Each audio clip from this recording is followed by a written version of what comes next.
تو اس کو ایک مختصر سے واقعے کے ساتھ آپ کو سمجھا۔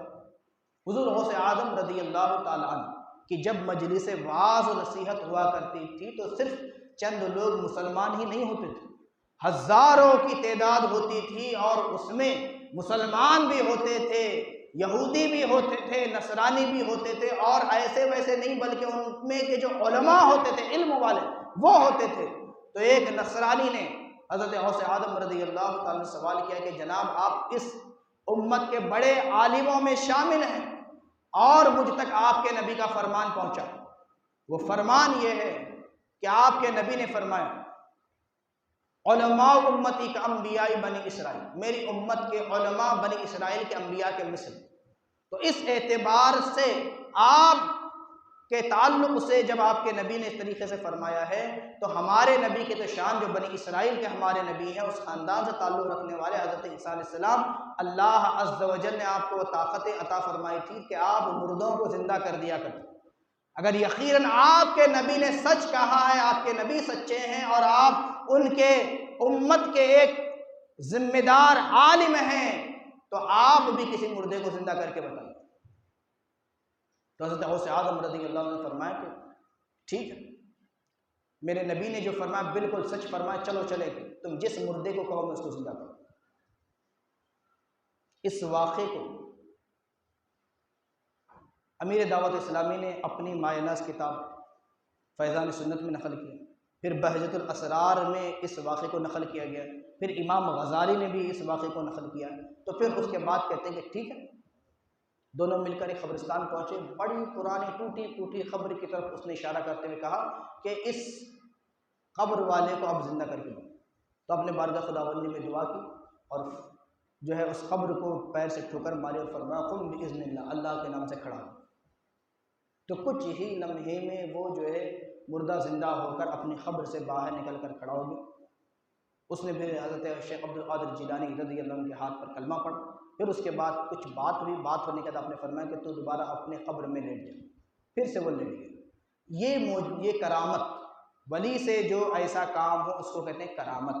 یہ کرامت دیکھنے کے بعد اس جو نصرانی عالم تھا اس نے اپنی پوری قوم کے ساتھ کہ جن کی تعداد آئی ہے 3 سے 5 لاکھ کی آبادی، پوری ان کی قوم جو ابھی تک مسلمان نہیں ہوئے تھے، اس کی وجہ سے جو ہے اس کرامت کی بنا پر اتنے لوگ مسلمان ہو گئے کلمہ پڑھ۔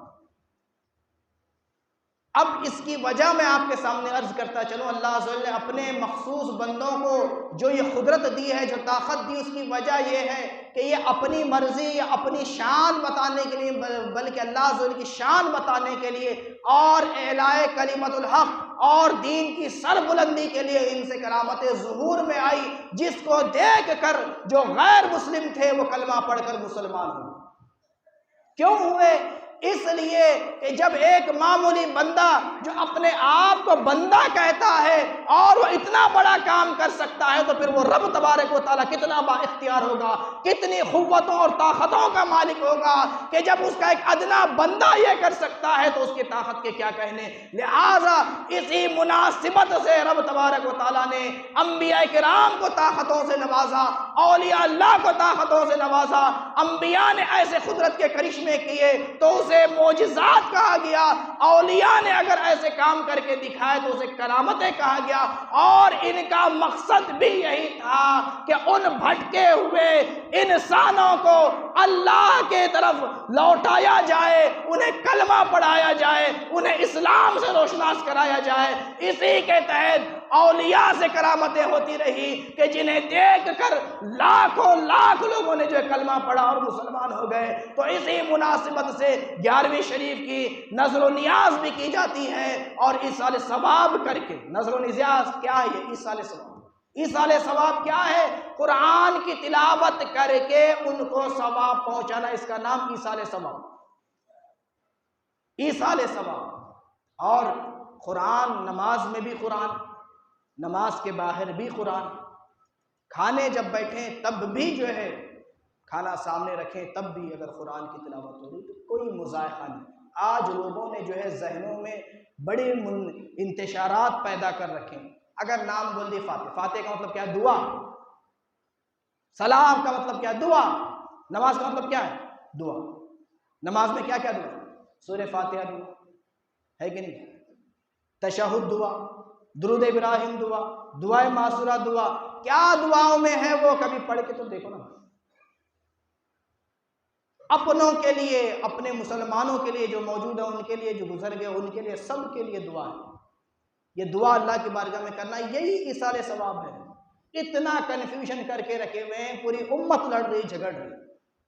کوئی کہہ رہا ہے کہ دعا کرنا جائز ہے، کوئی کہہ رہا ہے ایصال ثواب کرنا جائز ہے، کوئی کہہ رہا ہے حرام ہے، شرک ہے، بدعت۔ اتنی کنفیوژن، سمجھتے ہی نہیں بات کو، صرف لڑے جا رہے ہیں۔ وقت کا تقاضا یہ ہے کہ میں نے بیان کو ختم کروں۔ آخر دعوانا الحمدللہ رب العالمین، استغفر اللہ رب من کل ذنب واتوب الیہ، جل سنت عدنا کہ جلد سے جلد سے السلام